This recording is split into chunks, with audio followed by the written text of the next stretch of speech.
Hi, I'm Mike Candrea, head coach of the USA Softball Women's National Team, and I want to welcome you to our defensive drills lesson. In this video, you will see how we prepare to defend against the best players in the world. With our gloves, arms, and voices, you'll notice how each of our players are in tune with each other. Learn the proper techniques to make the tough plays and discover just what it takes to play error-free defense. Please join us now as we head out to Tucson, Arizona, as the national team puts on a defensive session that gets us ready for the big game.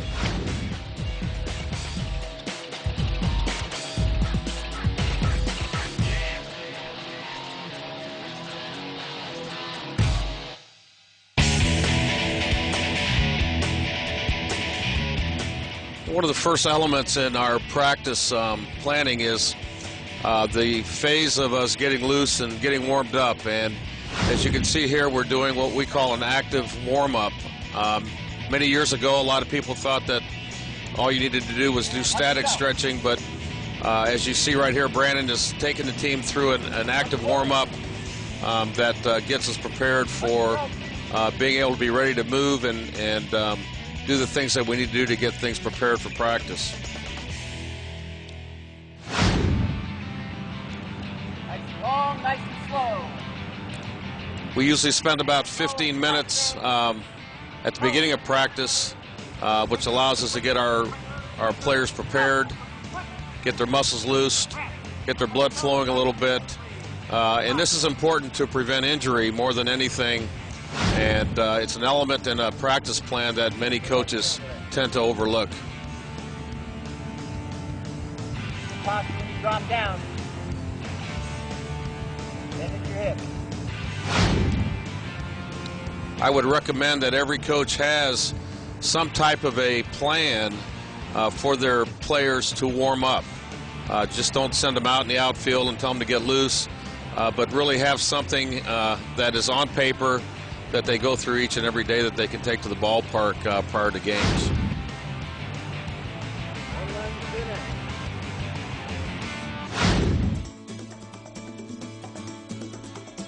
Yeah, one of the things we're going to show you today is our warm-up routine, and probably one of the most important elements in the game is being able to play catch, and throwing is a big part of that.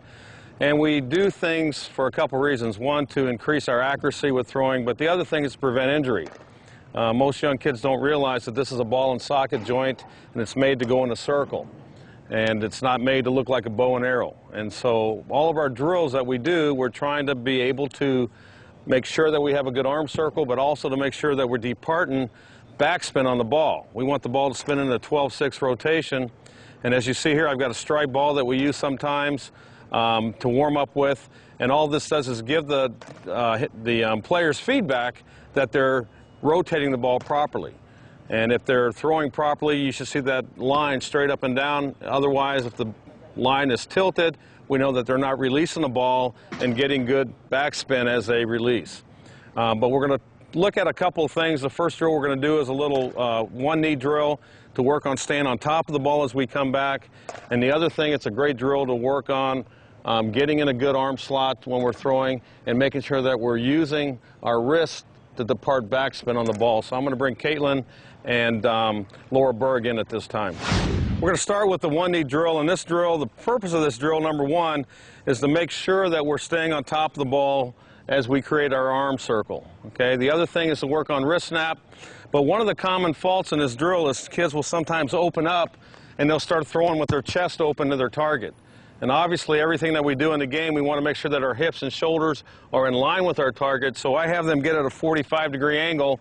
And as you see right now, Laura and Caitlin are going to go ahead and throw. Couple key things. As you notice, when she comes out of the glove, she keeps her hand on top of the ball. And the other thing is I want to make sure that they follow through. We're going to have her take her chest to her knee. And this is the first thing that we do every day. You're not throwing hard, but what you're trying to do is you're trying to work on good 12-6 rotation.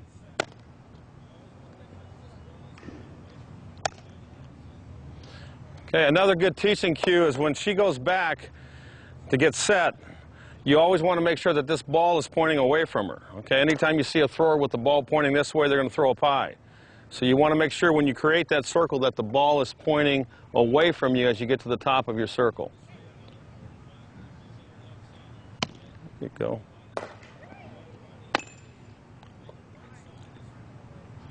And obviously another important factor is using your left side, okay? When we talk about throwing, we divide the body in half. Okay, the right side is for power, the left side is for direction. And a lot of times young kids will take the glove and they'll allow the glove to start dropping down, which causes the right side of the body to compensate and drop. And what we want to see here is the glove pointed somewhere at the target, either in this position. You'll even see some kids actually point a little more. But the key is to use your left side to be able to pull in towards your heart to allow you to get your arm up. So you want to see some action with that left side. And you watch these two do it, you'll see a very good job of using the left side and the right side together. Okay? Very good. Okay, the next thing we're going to do is we're going to go in a side straddle position. This is a position that all throwers get to. If I'm an infielder, the basis of my footwork is to get my hips and shoulders in line with my target. If I'm an outfielder, the crow hop gets me in line with my target with my hips and shoulders. If I'm a catcher, I'm going to do the same thing, but I got to get my hips and shoulders turned. So we're going to go ahead and start in that turn position here and have them play catch. Still, we're not throwing the ball hard yet, but again, working on good mechanics. Staying on top of the ball, good arm circle. And when we talk about arm circles, the one thing I'd like to mention to you is that the arm circles may change depending on your position. If you're an outfielder and you have to make a long throw, you probably want to go thumb to thigh. Okay, if you're an infielder, your hand, throwing hand, never gets below your chest. And if I'm a catcher, that arm circle is even shorter. But there's still a circle, okay? Again, ball and socket joint goes in a circle. We want to make sure that we're making a good circle.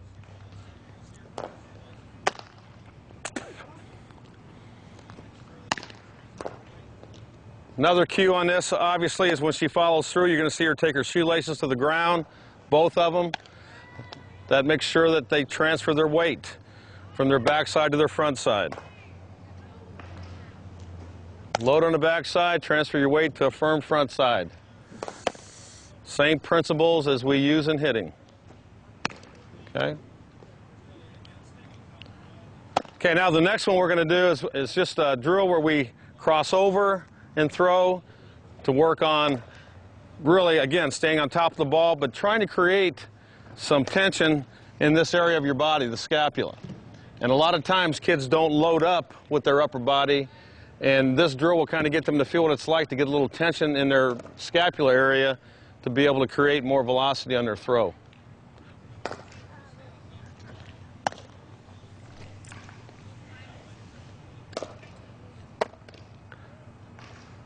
Again, good arm circles, staying on top of the ball, good follow through. Both of these young ladies have really good throwing mechanics.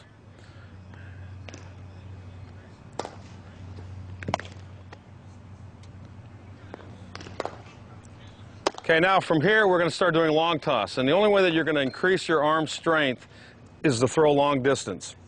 So we're going to have Bergie and Kaylin just gradually start working their way back. They're going to step with the right foot. Another coaching point here is make sure that your throwers are stepping with their foot at a 45, which allows them to get their hips and shoulders turned. A lot of young kids will step with their foot straight. They can't turn their upper body, therefore they're going to be throwing with an open chest, okay? So we're always going to have them step and throw. Again, using the stripe ball, they can work on rotation, and they're going to work their way back all the way to the fence. I'd like to see them be able to throw the ball 150, 200 feet on a day-to-day basis to strengthen their arm. And as we get further back, they arc the ball a little bit more, but again, they make sure that they're working on proper throwing mechanics during long toss. Okay, now after they've done that, they should be fairly loose, and this will be the first time that we really throw hard, and it will depend on the position. Outfielders will stay a little further apart, and they'll do some ball and glove drills, throwing one hops to each other. Okay? Again, now they're going to work on good one hops to each other. This is another drill that we do that Kaylin just did, where she's going to start with her weight on her left foot, go into her crow hop and throw. And by this time, they should be fairly loose. Outfielders will do these kind of drills. Infielders, we have them come closer. We'll have them do some quick catch. with one another. We'll have them do some ball and glove drills to work on footwork and throwing. Catchers will do the same thing. They'll come in and they'll actually get in their squat and work on some throws and footwork. But there's a purpose in everything that we do when we warm up. And as a coach, it's probably the best time for you to coach, because if you can't play catch, then you can't win.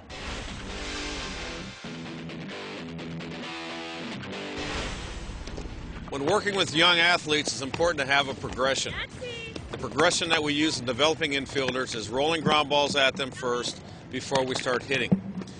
Ground ball work, the most important thing is glove work, making sure that you have proper footwork and that you learn to make strong, accurate, and quick throws. Get there.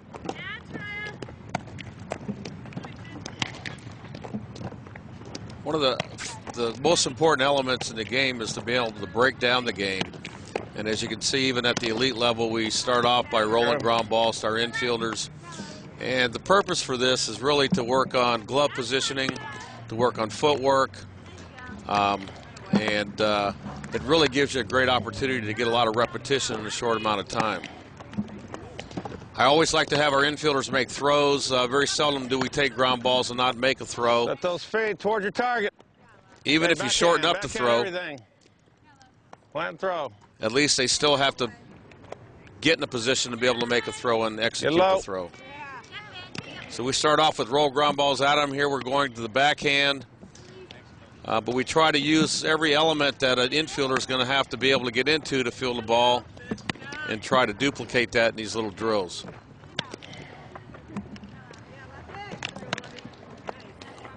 Here we're going through a rake through. This is when the ball is not hit real hard that you have to come charge, but you can also get your body in a position to be able to make a quick and efficient throw by raking through and getting your feet in line with your target quickly.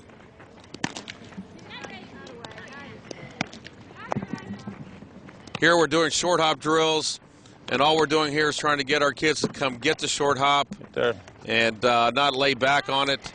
But this is a real important element in the game, because obviously as an infielder, you want to field the ball in the long hop or the short hop, and this forces them to come get the ball. Here we're using the backhand on the short hop, and many a times young players don't use their backhand enough and don't become comfortable with it. Another thing that I like to do is put all of our infielders at various positions. And what we're doing right now is just working on quick feet and making good throws and receiving the ball. Switch. Here we go.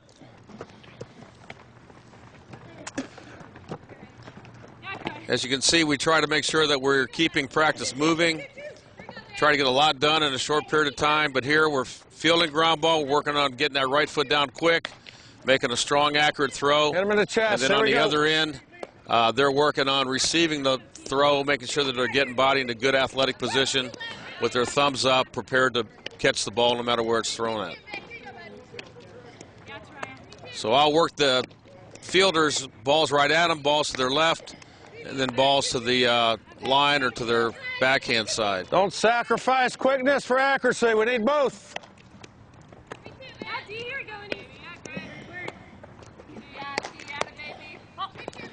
Here you see them receiving the throw. And now we're having them come up, trying to charge the ball. Get there. Picking a hop. One of the keys in playing infield is being able to identify which hop.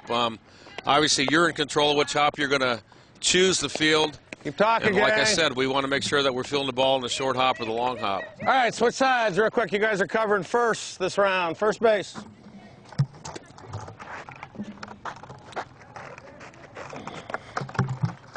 This next element, what we're going to be doing is, again, we're throwing from third base, but we're throwing over to first base. Guys, and we're working on a couple things here. Obviously, our fielding principles, but the big thing is many a times in the game of softball, it's a very quick game, and we're not always stationary as we get to a play. And so we're working on communicating with the person fielding the ball, that sometimes we're not at the bag, so that we have to lead them to give them a good throw. We also want to make sure that we're buying time. Sometimes you see that some of these kids are taking a double shuffle in case that person that's receiving the throw isn't quite there yet, and it allows them to give them time to get to the footwork bag there. to be able to receive the throw. Now we're working on slow rollers as they come up. Field the ball, get rid of it quick.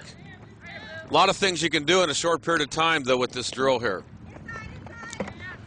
All right, here we go. Break through it. All right, switch. Good job.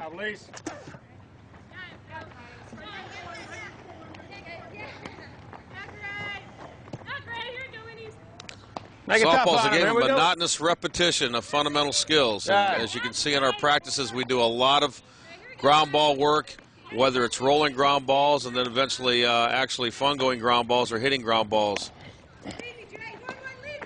Good. Way to talk.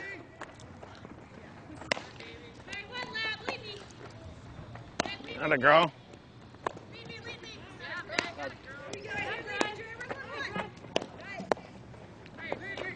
I'll even include sometimes our pitchers in these drills. Most of the time in softball, pitchers are notoriously not known for their great defensive skills.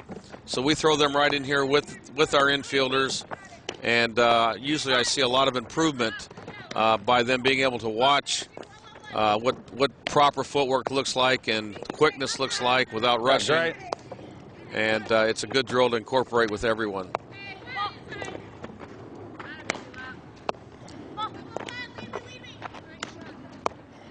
Again, one of the biggest factors in playing defense is being able to play catch. So we're looking for good footwork that allows us to make good, accurate throws. Going to first base side. And You then guys on the first other end, base receiving side. the throw. Throwing three. Okay. Three and a force. Footwork. Here we go. Oh, God. Force. Sorry.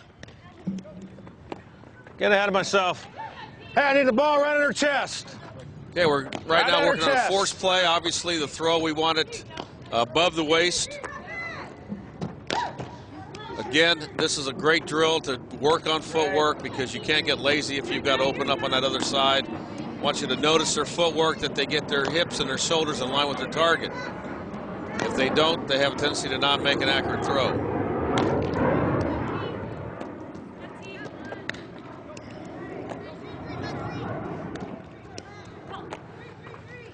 Oh, got a tag. Here we go. Now we're going to the tag play. Obviously, the tag play, we want the throw below the waist. There's a throw right there. Receivers are in a good position, keeping the glove as close to the tag as possible. Good job, Lap. See Lisa getting down on a knee. Remember, when you're getting down on a knee, you have to receive the ball first, and then you're legal to block. But you can't get down on your knee and then receive the throw. So make sure your kids understand the rules. Very nice. So we're incorporating a lot of things here. Oh, that's a good play right there. Glove work, footwork, receiving throws, making tags, all the little things that it takes to play good defense. All right, good.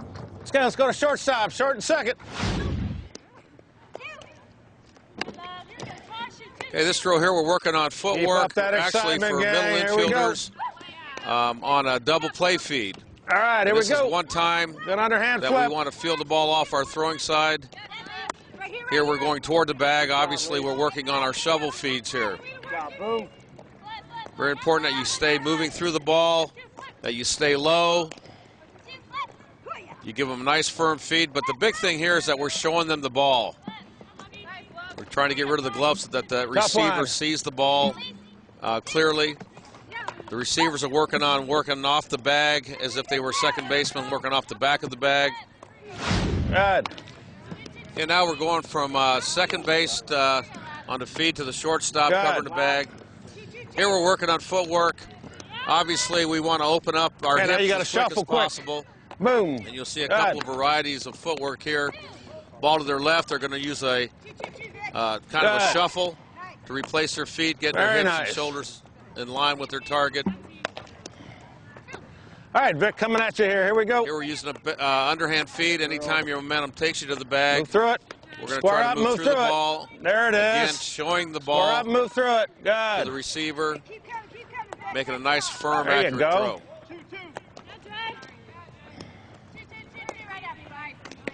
lot of things to look for here as a coach. One more. Obviously, you notice that as they All right, approach good the job. ball, Get a their quick gloves drink. open. Quick drink. They're getting low. They're making their adjustments with their Say what? legs and not their backs. Now we're going into the fungo drill, and there's a lot of ways you can do this. Right now we're using one fungo hitter. We've got the third baseman's making feeds to second, and the shortstop's throwing to first base. Again, a great drill to work on. Getting a lot of repetition in a short period of I time. had it in me, huh? I really like to try to keep the pace very quick, because I really believe that if we can be quick in practice, then we can learn to slow it down when the game comes. But if we try to be slow in practice, the game tends to get quick on you. Tough what? Oh! And all we're trying to do is give them a variety of ground Oh, you know, we're balls, playing a 10-cent throw. Here we working go. on glove work, Get there. working on fielding the ball properly, working on making a good, strong, accurate throw.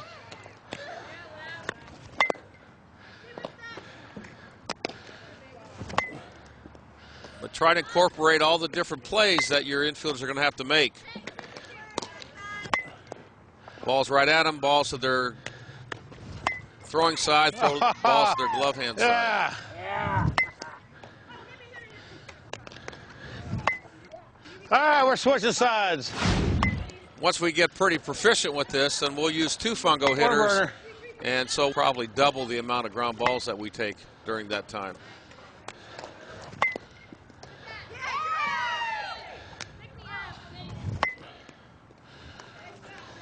What's up, Coach Wright? Good.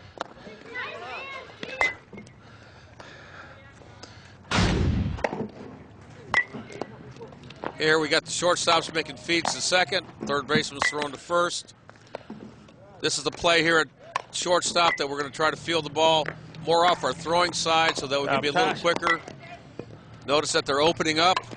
They kind of take a little jab step back, and all that does is get their hips open so that they can make that strong, accurate throw to the second baseman.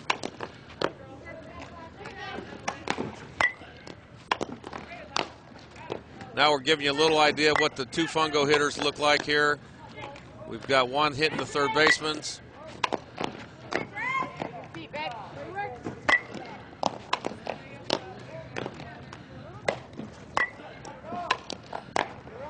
And another fungo hitter hitting to the shortstops. Good job, Tosh. Again, you can kind of see what we did with the rolled ground balls, kind of duplicating everything, but now we're actually hitting the ground ball.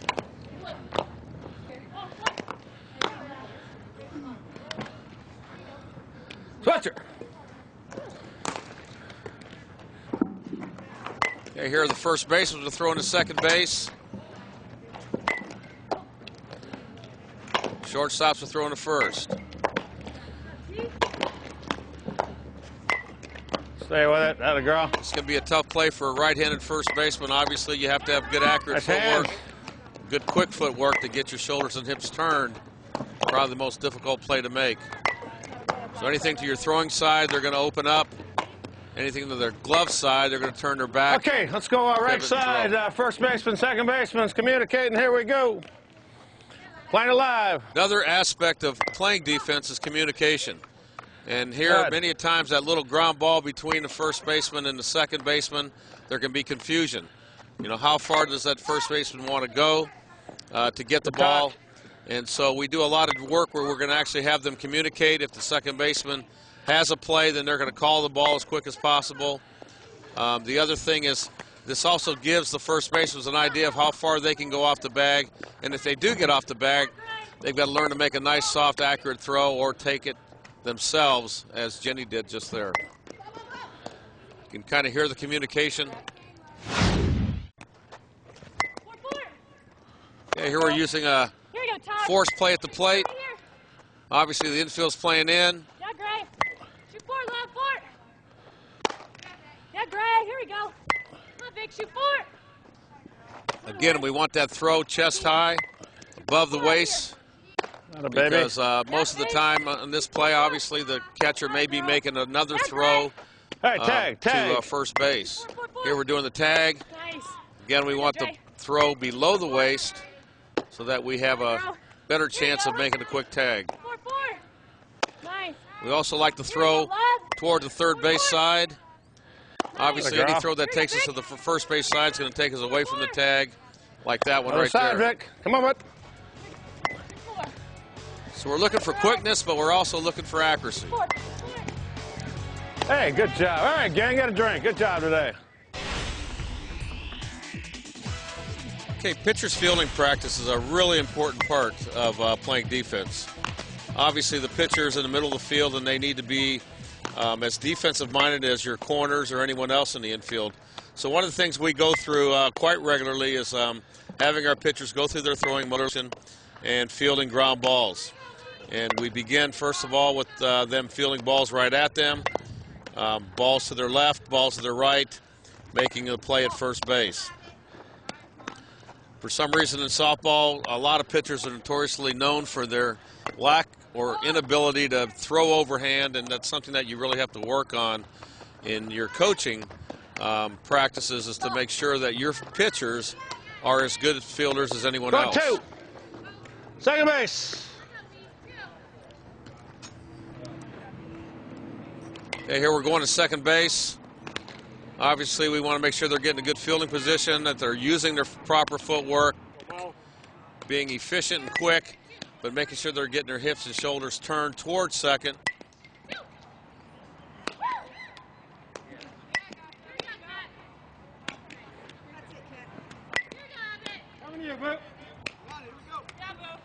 And here we're going to third base here.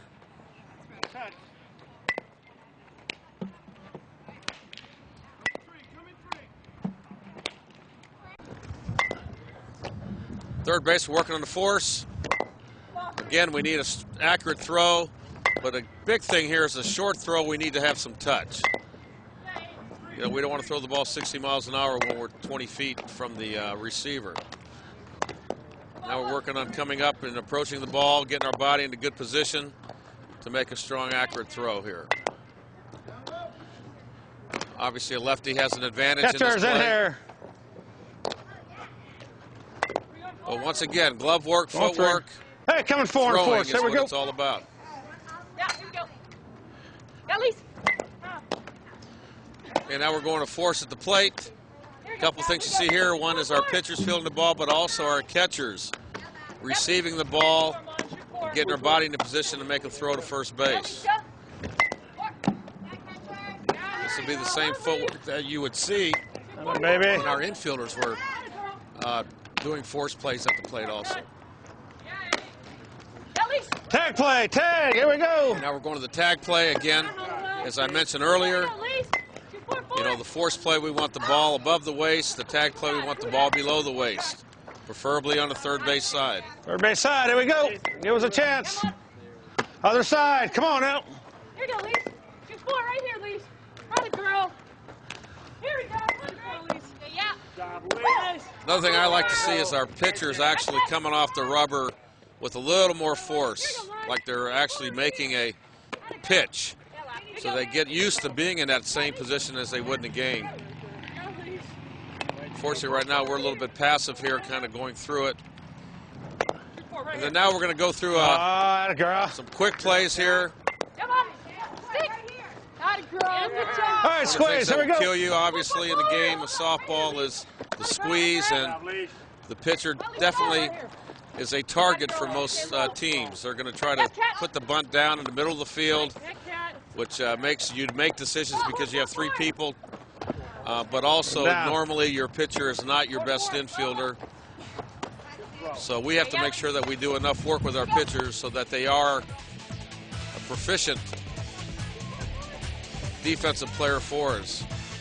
This can be the difference between a gold medal and All right, good job. a bronze medal.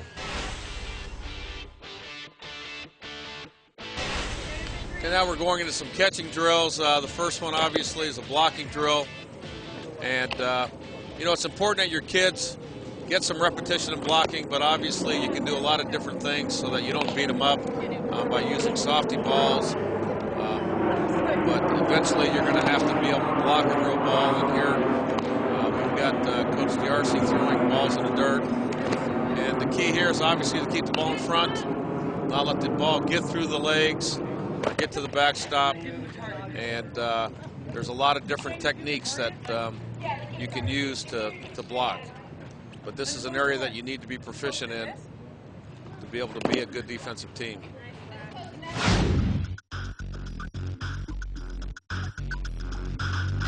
Go. As we move in the outfield drills, Coach Rittman here is starting off by just really working on crossovers, working on drop steps. Go. And there's a lot of ways that you can accomplish this.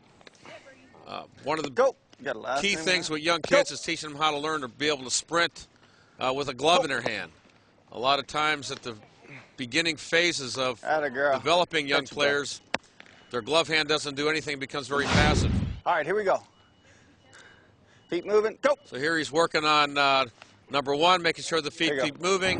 Go. And then now we're working on drop steps, getting our body in a good position to take a good angle of the ball and be able to run the ball down. Go. Go.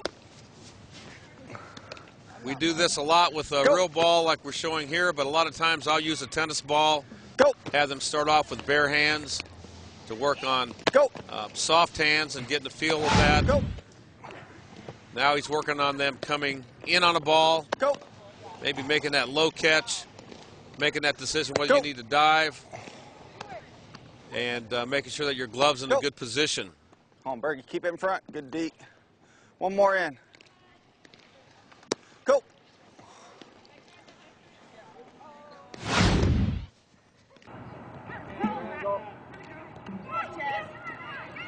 First steps are huge in outfield play, keeping the feet moving. Here we're working on some simulated fly ball work, line drive work. Go. You notice as she gets behind the ball, keeps her feet moving and comes toward the ball so that we can generate some momentum for our throw. Go.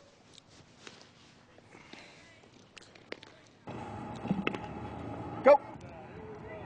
But a great drill to just work on technique, but also to work on getting their legs loose, getting them ready to take some balls off the bat. Go. Fly ball drill here, getting behind the ball, keeping our feet moving, receiving the ball on our glove side so that we can make a good crow hop, good turn, get ready to make a throw. But again, the whole key to all this is breaking down the game. All right.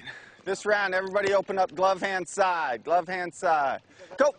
Here we're working on the ball straight behind us or straight back. Glove hand side, get your hips open turned. up glove hand side, and now they're going to make an adjustment by turning the hips. Go. Hips turned, keeping their eye on the ball at all times. Go. All right, open up throwing hand side, get the hips turned. Go. Behind it if you can. Go.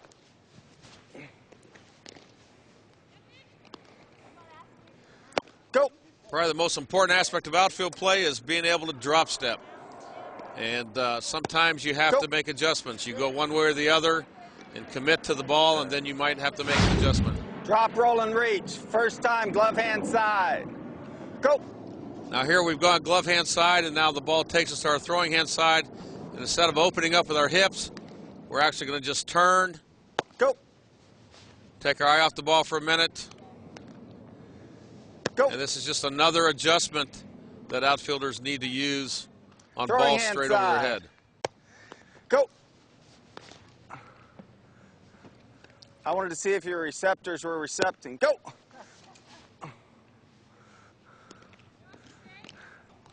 Go. Our outfielders are usually in best shape of anyone because, as you can see, they do a lot of running during a practice. Go.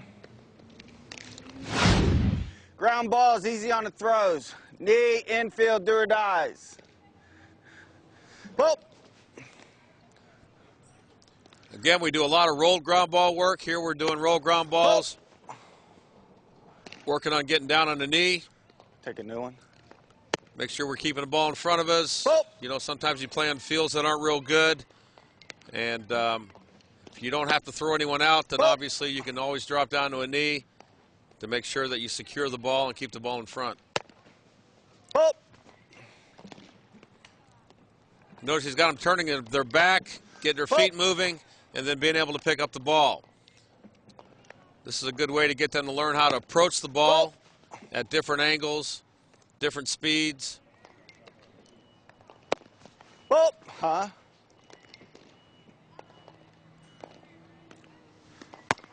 What?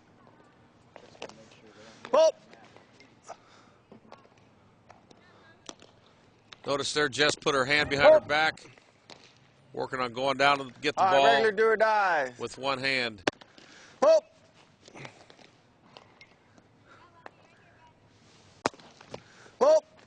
Like we've mentioned, practice is monotonous repetition of fundamental skills. So we do a lot of repetition, hopefully to build muscle memory and good habits.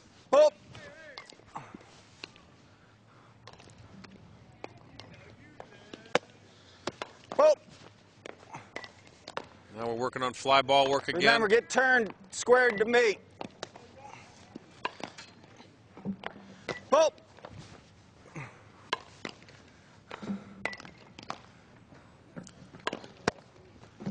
But in this frame, you can see the infielders doing their work. Usually when I set up a practice, we have our catchers doing something at this time. We have our pitchers doing something. We have our outfielders doing drill work, and we have our infielders doing drill work. So everyone's doing their individual drill work during this phase of practice. Glove hand side, okay? Either rake it through or drop or pivot step to change direction, okay?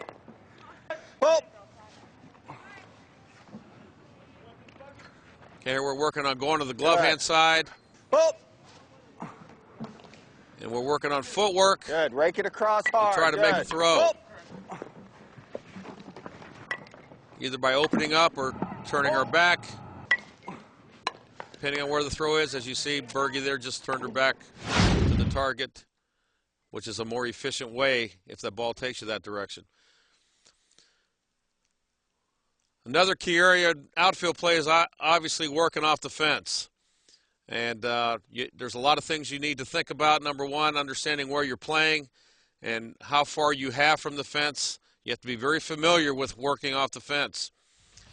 Here at Arizona with the wooden fence, it's very crucial that you give your kids opportunities to be able to work on finding the fence and also communicating with one another how much room you have to make the play.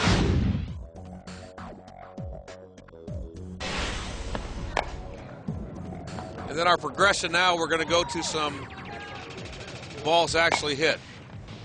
So we go rolled ground balls, and then obviously we go to balls that are actually hit to give us a more game-like situation. And here we're just working on fly ball work, which I do a couple times a week. And it's really important that you give your outfielders an opportunity to take fly balls with the hitter at home plate. Too many times I see young teams always have their outfielders taking fly balls in center field and the coach is down the left field line. It's a completely different angle when you're hitting from home plate, which is where the game happens. So we make sure that we give time in practice for our outfielders to get fly balls from home plate. And in this drill, we're not so concerned about their throws. We're just trying to get some repetition on the ground ball work and also some fly ball work. Okay, it's very important for your outfielders to get a chance to throw the bases. A lot of times I always see outfielders taking balls in center field, throwing to the foul lines, and that's not really game-like. So at least 2 or 3 times a week we have our outfielders throw the bases. I also like to have all of our outfielders being interchangeable. So very common that I have all of our outfielders that will throw from right field, then we'll move them to center field, then we'll move them to left field. But here we are just making throws that we're going to need to make in games. Here in left field, we're throwing the ball to second base on the ball down the line. And then we're also going to make throws to home. We try to make the longer throws. When they're working in right field, we throw to short throws to first base and second base and throws to home and third base. Center field, we do throws to third base and throws to home.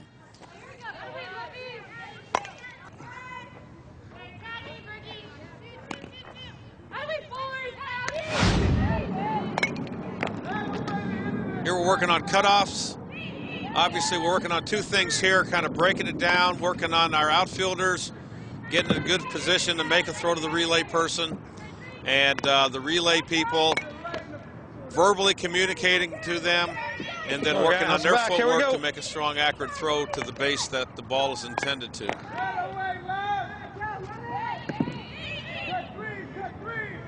But again, we're trying to break down our defense. Vic, don't short So hopper. we're really just concentrating right now on feeling the ball off the fence, making a strong, accurate throw to the relay person, and then a relay person making a strong throw to the intended base. So we'll work outfielders in right field again, center field and left field, and then ultimately we'll put them at their position when we put it all together. But you have to be a little bit creative when you're developing your lesson plans so that you're getting an opportunity to break down the game into small parts and then finally put the game together. Couple of keys on this. One of the things that we found is for outfielders, when they're going to their throwing side, we want them to get to the ball as quick as possible to set an angle that they can pick the ball up with two hands and try to minimize the amount of time it takes for them to get rid of the ball. Some kids have a strong enough arm that they don't need to take a step and they can hit the relay person, but most of our kids, I find, make stronger throws if they will go down with two hands of the ball and make a nice quick jab step with that right foot to make a good strong throw to the relay person. Now this is one time in the outfield that you're throwing to a person, to a cutoff. Normally you're throwing to a base, and the cutoff person just happens to be in line with that base.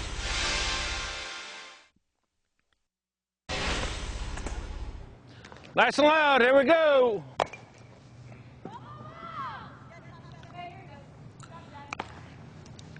Ken, another important element of defense is pop-up communication, which we try to cover at least 2 or 3 times a week. First thing is you have to have common verbiage. And the verbiage that we use is we have the person that has priority call the ball multiple times. The person that does not have priority calls the ball once.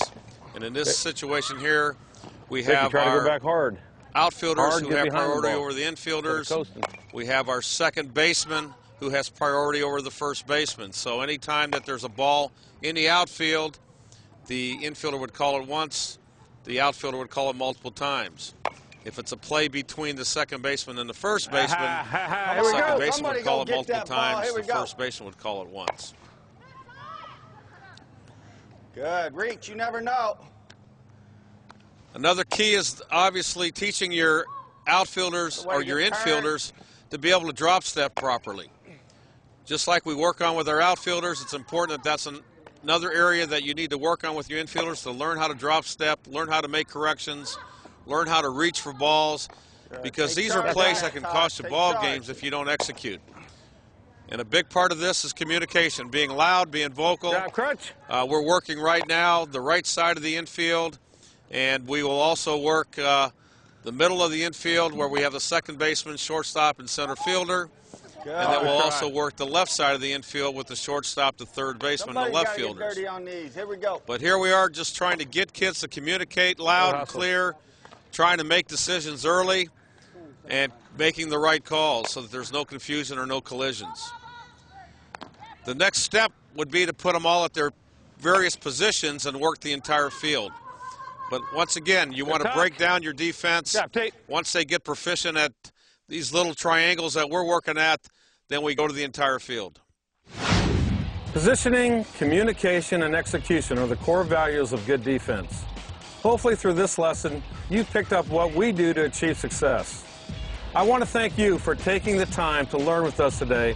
I'm Mike Candrea, and I'll see you on the field.